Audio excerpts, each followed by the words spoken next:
अस्सलाम वालेकुम, मेरा नाम अबिया रशीद है। मैं 3rd ईयर MBBS स्टूडेंट हूँ फातिमा जिन्ना मेडिकल यूनिवर्सिटी से। तो आज की वीडियो जैसे कि आप टाइटल देख रहे हैं subjects of 1st year MBBS से रिलेटेड है। जो भी अभी बच्चे MCAT दे के आए होंगे तो उनको ज़ाहिर है क्यूरियोसिटी होगी जानने की कि MBBS में कौन से सब्जेक्ट होते हैं, ख़ासतौर पर 1st ईयर पे। और हमें भी ऐसा कोई बताने वाला नहीं था, गाइड करने वाला नहीं था, तो हम पे भी एकदम से यानी आश्कार हुआ था कि ये सब्जेक्ट्स होते हैं। खैर सबसे पहला जो सब्जेक्ट है हमारा एनाटमी में भी आगे जो है वो 4 उसके सब सब्जेक्ट्स हैं, यानी कि आपको 4 किताबें एनाटमी के लिए पढ़नी पड़ेंगी। तो इसमें सबसे पहले आती है ग्रॉस एनाटमी।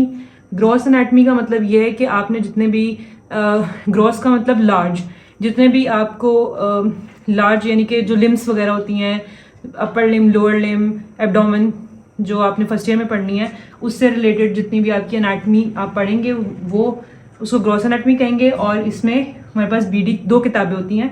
अच्छा, जो किताबें मैं बताने लगी हूँ FJ के लिए थोड़ी डिफरेंट हैं और UHS के लिए थोड़ी डिफरेंट है, क्योंकि हर कोई सीनियर अपनी प्रायोरिटी के हिसाब से किताबें बताता है। तो खैर हमारे FJ में और वैसे UHS में भी BD 84 जो होती है वो मेन किताब होती है, और उसके साथ KLM जो होती है वो एज अ क्लिनिकल अप्रोच के लिए, यानी जो जितने भी आपने BD से पढ़ के क्लिनिकल्स करने हैं ना, वो आपने KLM से करने हैं, क्योंकि KLM एज सच किताब बहुत ऐसी है, मतलब कोई हेडिंग्स नहीं है, कोई कुछ स्पेसिफिक करके उन्होंने लिखा, बस एक टॉपिक का नाम लिख के उसकी सारी डिटेल्स बताई हैं, विच इज़ नॉट गुड, क्योंकि हमें हेडिंग्स के अंदर पढ़ना ज़्यादा आसान लगता है। KLM के आपने, लेकिन ये दोनों किताबें आपने लेनी है, और ये आपकी इसके तो BD 84 के तो 3 वॉल्यूम्स होते हैं, तो आपने फर्स्ट और सेकेंड वॉल्यूम जो है वो फर्स्ट ईयर के लिए लेना है, और KLM तो as a whole 1st year 2nd year इकट्ठी ही आती है वो। हिस्टोलॉजी यानी कि आपने स्टडी ऑफ टिश्यू करना है अंडर माइक्रोस्कोप, तो उसके लिए हिस्टोलॉजी के लिए 2 किताबें वैसे टीचर्स बताते हैं। जिनक्वेरा शुरू में आपको बहुत बताएंगे, जिनक्वेरा से ये करना है, टेबल्स करने वो करने हैं। आपने ये किताब नहीं लेनी क्योंकि ये थोड़ी अंडर ग्रेजुएट्स के लिए ठीक नहीं है, मतलब थोड़ी एक्सटेंसिव है, तो आपने इसके लिए लईक हुसैन पढ़नी है। ये मोर देन इनफ है, और पेपर भी इसी में से ज़्यादातर आता है, बल्कि ज़्यादातर क्या आते हैं इसी में से। एम्ब्रियोलॉजी के लिए KLM आपने करनी है, लेनी है। और KLM जो है ना, एम्ब्रियोलॉजी की KLM और ग्रॉस एनाटमी की KLM दोनों डिफरेंट हैं, ये दोनों किताबें डिफरेंट है। तो आपने 1st ईयर 2nd ईयर के लिए आपकी KLM यानी आ जाएगी।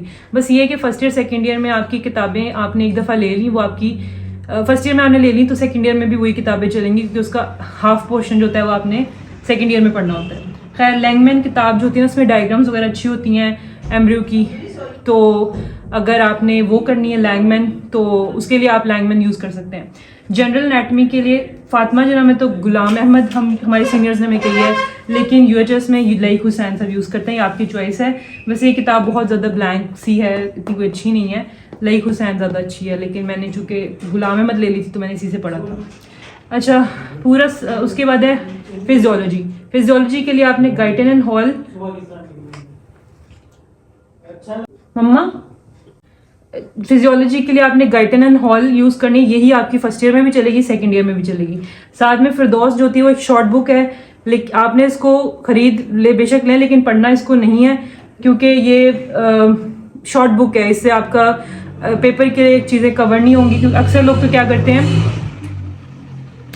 क्या करते हैं कि गाइटन की ही चीज़ें जो होती हैं वो फिरदौस पे लिख लेते हैं, लेकिन ये बहुत ज़्यादा टाइम कंज्यूमिंग चीज़ है। तो आपने इसको फिरदौस को एंड पे लेना है, और 2nd ईयर में कुछ FJ में हम लोग GIT के टॉपिक्स और एंडोक्राइनोलॉजी के कुछ टॉपिक्स होते हैं वो फिरदौस से करते हैं, तो उसके लिए ले लें आप, लेकिन किसी को बताना नहीं है कि आपने फिरदौस से पढ़ा है, वरना तो वाइवा में फेल भी कर सकते हैं। मुश्ताक अहमद जो होती है वो कुछ चीज़ें, यानी नर्व और मसल की कुछ चीज़ें 1st ईयर में मुश्ताक अहमद से आती होती हैं। हमारे तो ये होता था ट्यूटोरियल होते थे, उसमें टॉपिक्स दिए होते थे, जो एक्स्ट्रा चीज़ें करनी होती थी वो हम लोग ट्यूटोरियल में ही नोट कर लेते थे एक पेज के ऊपर, और उसको अपनी गाइडन के साथ अटैच कर देते थे, तो हमें दोबारा से किताब को यानी कि खोलने की जरूरत नहीं पड़ती थी। और उसके बाद है बायोकेमिस्ट्री। बायोकेमिस्ट्री के लिए आपने लिपिनकॉट मेन लेनी तो ये है, क्योंकि 2nd ईयर में तो आपकी चलनी ही लिपिनकॉट है, लेकिन 1st ईयर का थोड़ा ना बायोकेमिस्ट्री का सिलेबस बहुत ज़्यादा स्कैटर होता है, इस तरह से कि कुछ चीज़ें आपने नोट से करनी होती हैं, कुछ चीज़ें आपने मुश्ताक अहमद से करनी होती हैं, बल्कि ज़्यादातर मुश्ताक अहमद से ही आपने क्लासिफिकेशन वाली चीज़ें करनी होती हैं। सिग्नल ट्रांसडक्शन की कुछ चीज़ें जो आपने नोट्स, जो आपके सीनियर्स आपको बताएंगे, आपने वहाँ से करनी है। उसके बाद पीएच और इलेक्ट्रोलाइट वगैरह वाला सारा जो टॉपिक होता है वो आपने नोट्स होते हैं उधर से करना है। ये मैं एफजे के लिए बता रही हूँ, हर एक की अपनी डिफरेंट होती हैं। जैसे अब इसके लिए कुछ जो होते हैं वो सत्यानाराया जो होती है किताब उससे कर लेते हैं, हर एक की अपनी उसके हिसाब से होती है यानी ना। बट हम चूँकि हमारे एफजे के पेपर अलहदा बनते हैं यूएचएस से, तो हमें अपने पास क्वेश्चंस का पता होता है कि वो कहाँ से यानी उनका सोर्स है, तो हम उस किताब को अप्रोच कर लेते हैं उस चीज़ के लिए। और इस्लामियत और पाक स्टडीज़ एफजे में तो ये होता है फर्स्ट ईयर में इस्लामियत होती है और पाक सेकेंड ईयर में पाक स्टडीज़ होती है, लेकिन यूएचएस में फर्स्ट दोनों ही इस्लामियत और पाक स्टडीज़ दोनों जो है हमारे सेकेंड ईयर में ही इसके लेते होते हैं। इस्लामियत के लिए जो है मतलब किताब आपके जो सीनियर सजेस्ट करेंगे, टॉपिक्स बता देंगे आपको, लेकिन जो आपने टॉपिक्स है ना वो आपके सीनियर्स ने आपको बता दिए। उसके बाद जो आपके सीनियर्स ने टॉपिक्स बता दिए, आपने जो किताब आपको ठीक लगे उससे आपने वो टॉपिक्स कर लेने हैं। और एंड पे 2 दिन अक्सर 2 छुट्टियां मिल जाती हैं इस्लामियत के लिए, एफजे में तो मिल जाती हैं। अचंभे की बात यह है, बल्कि लम्हा फिक्रिया वाली बात है कि फिजियोलॉजी के लिए भी 2 छुट्टियां देते हैं, इस्लामियत के लिए भी 2 छुट्टियां देते हैं। तो बस उस 2 छुट्टियों में इस्लामियत यानी आपकी कंप्लीट हो जाएगी। तो ये मैंने आपको एज ए ओवरव्यू बता दिया है सब्जेक्ट्स का। इसके आगे हर ईयर में आपका जो होते हैं ना सीनियर्स होते हैं जो कि आपको प्रॉपरली एक्सटेंसिव गाइड करते हैं कि आपने कौन सा टॉपिक कितना कहाँ से कितना करना है, तो वो आपके रिस्पेक्टिव मेडिकल कॉलेज में आपके सीनियर्स आपको गाइड कर देंगे। ये किताबें आपने ले लेनी है, लेकिन आपने फिजियोलॉजी की गाइटन हॉल और ग्रॉस एनाटॉमी की केएलएम एक दिन में नहीं खरीदनी, क्योंकि इतनी मोटी किताबें हैं कि आपसे उठाई भी नहीं जानी और इनको अलग अलग लीजिएगा। लेकिन ये याद रखिएगा कि ये दोनों किताबें फर्स्ट ईयर सेकंड ईयर दोनों में आपकी चलेंगी, तो सारी किताब नहीं करनी होती, सिलेक्टिव टॉपिक्स करने होते हैं, लेकिन वो भी माशाल्लाह अच्छे खासे बन जाते हैं। खैर एक चीज़ जो मैं टिप आप लोगों को ये दूंगी इधर, वो ये कि साथ के साथ ना हिस्टोलॉजी की और एम्ब्रियोलॉजी की अपनी शॉर्ट लिस्टिंग करते रहें, क्योंकि एंड पे आपने जब टेस्ट के लिए पढ़ना होता है, किसी भी चीज़ के लिए पढ़ना होता है, तो आपका जो होता है वो इतना ज़्यादा हो जाता है, स्कैटर्ड हो जाते हैं आप लोग के नॉलेज बहुत ज़्यादा ना ओवर पावर हो जाता है। क्योंकि एंड पे इवन एनाटमी के लिए आपको जो है ना 10 दिन चाहिए होते हैं, मिनिमम 10 दिन चाहिए होते हैं फॉर फाइनल प्रिपरेशन। यानी एनाटमी के प्रोफ से पहले 10 दिन पहले आपने एनाटमी का पढ़ना होता है, तो उसके लिए उसमें भी आपने हिस्टो और एम्ब्रियो को 3 दिन इकट्ठे देने होते हैं। तो अगर आपने अपनी शॉर्ट लिस्टिंग की होगी चीज़ों की, तभी आप उसको 3 दिन में कर पाएंगे ना। तो अभी जो बच्चे जो पेपर दे रहे हैं उनके लिए तो ये टिप बिल्कुल भी नहीं है। जो उन्होंने जो जिससे पढ़ना था पढ़ लिया, अब ये नए बच्चों के लिए मैं बात बता रही हूँ। और मैंने भी फर्स्ट ईयर में ऐसे नहीं किया था, मैं हार्डवर्क करती थी और मेरे मार्क्स सेकेंड ईयर में मैंने स्मार्ट वर्क किया था, तो मेरे सेकेंड ईयर में मार्क्स ज़्यादा थे, ऑल बिकॉज ऑफ दिस, क्योंकि चीज़ों को कंसाइज करके मैंने पढ़ा था। और ये वैसे तो एमबीबीएस में ज़ाहिर है ये कोई सिलेबस ऐसा नहीं होना चाहिए, और कुछ यूनिवर्सिटीज़ होती हैं वो अपना कोई टेबल ऑफ स्पेसिफिकेशन नहीं देती, लेकिन चूंकि आपने एग्ज़ाम पास करना होता है तो उसके लिए आपको कुछ ना कुछ टारगेट चाहिए होता है, तो ये उस हवाले से मैंने आपको बता दिया है। अच्छा, एक और मैं बात एडिशनल आपको बता देती हूँ एग्ज़ाम के पॉइंट ऑफ व्यू से, कि आपकी ग्रॉस एनाटमी की ऑस्पीज होती हैं। मी राइट इट फॉर यू, नया वर्ड होगा आपके लिए, ऑस्पी। ठीक है, ऑस्पी ग्रॉस एनाटमी की भी होती है, ऑस्पी आपकी हिस्टोलॉजी की भी होती है।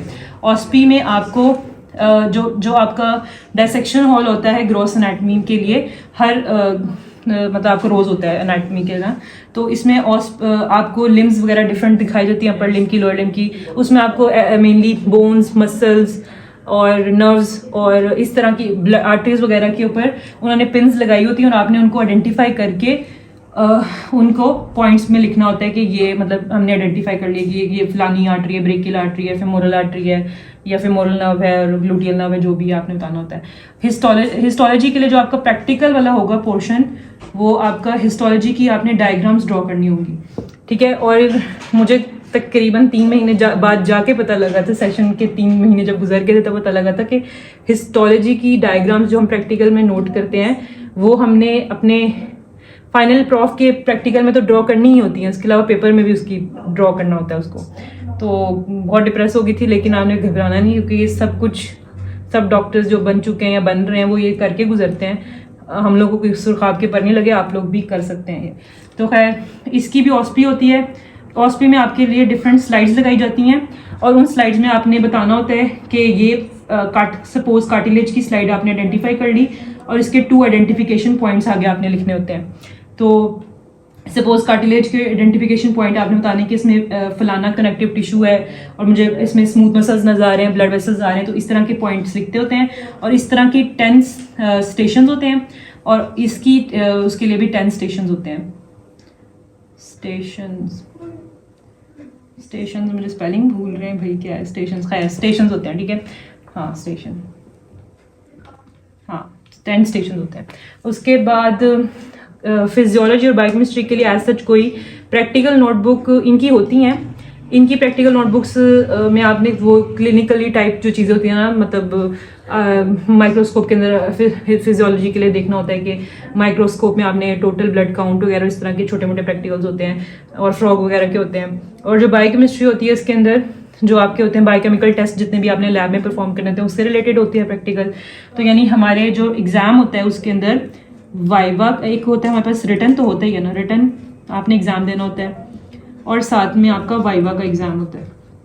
जो रिटन का एग्ज़ाम होता है उसमें तो ज़रा आपका रिटन नॉलेज सारा होगा। एनाटमी के लिए स्पेशल होता है कि आपने ज़रा सारे चारों के चारों बुक्स को रिटन के लिए तो अप्रोच करना है। बट वाइवा के लिए क्या होता है कि आपका प्रैक्टिकल का एक वाइवा प्रैक्टिकल होता है एक, और आपका एक जनरल जो वाइवा होना होता है वो होता है। तो प्रैक्टिकल में तो हमें पता है कि हिस्टोलॉजी का प्रैक्टिकल में आए होगा ये, यानी OSP वगैरह होगी और आपने स्लाइड्स आइडेंटिफाई करनी होंगी। लेकिन और साथ में जो दूसरी चीज़ है इसमें इसका भी वाइवा होता है छोटा सा 2-3 मार्क्स का। साथ में जो नॉर्मल इसका वाइवा होता है उसमें आपने ग्रॉस एनाटमी, एम्ब्रियोलॉजी और जनरल एनाटमी को पढ़ के जाना होता है। मेनली जनरल एनाटमी से कोई इतने खास सवाल नहीं पूछते, तो ये दोनों मेनली आपने पढ़ के जाने सॉरी ये एम्ब्रियोलॉजी और ग्रॉस एनाटमी आपने पढ़ के जानी होती है, तो उसका वाइवा होता है। और साथ में ये वाली OSP भी उसी दिन ही होती है। तो बाकी उसी तरह फिजियोलॉजी का भी रिटन और वाइवा अलहदा, और इसमें भी इसका भी रिटन और वाइवा अलहदा, और वाइवा में भी प्रैक्टिकल और जो नॉर्मल वाइवा होता है वो होता है। और इस्लामियत का कोई वाइवा नहीं होता, ये इसकी टेंशन ना लीजिएगा। खैर उसके अलावा मैंने सारे साल आपको 2 साल यही सुनने को मिलेगा। सबसे ज़्यादा सब्जेक्ट जो आपका टाइम कंज्यूम करेगा, जिसको आप सबसे ज़्यादा पढ़ेंगे और फिर भी भूल जाएंगे, वो है एनाटमी। फिजियोलॉजी और बायोकेमिस्ट्री ज़्यादा आप टाइम तो दे रहे होते हैं, लेकिन ये जो दोनों डिपार्टमेंट्स हैं ना, ये आपको कहते हैं कि आपने सारा टाइम अपना एनाटमी को दिया, हमें पढ़ते नहीं आप लोग, तो ये क्लैश रहेगा आप लोगों का। क्योंकि बस एनाटमी बस पहले 2 साल जो है ना एनाटमी ही एनाटमी होती है। और खैर ये मेरी थोड़ी सी मैंने आपको बता दिया थोड़ा सा अप्रोच किस तरह करना है फर्स्ट ईयर MBBS को। तो अगर आपको कोई और क्वेरीज हों तो आप कमेंट में मुझसे पूछ सकते हैं और I will love to answer. And आज की वीडियो के लिए इतना ही, थैंक यू। और अब इंशाल्लाह ये प्रॉफ का सीज़न चल रहा है, अब ये गुजरता है तो उसके बाद फिर मैं सेकंड ईयर की गाइड भी बनाऊंगी। जो बच्चे यानी फर्स्ट ईयर देख के सेकंड ईयर में आएंगे तो उनके लिए एक वीडियो बनाऊंगी। तो चैनल को लाइक शेयर और सब्सक्राइब कर दीजिए। अल्लाह हाफिज़।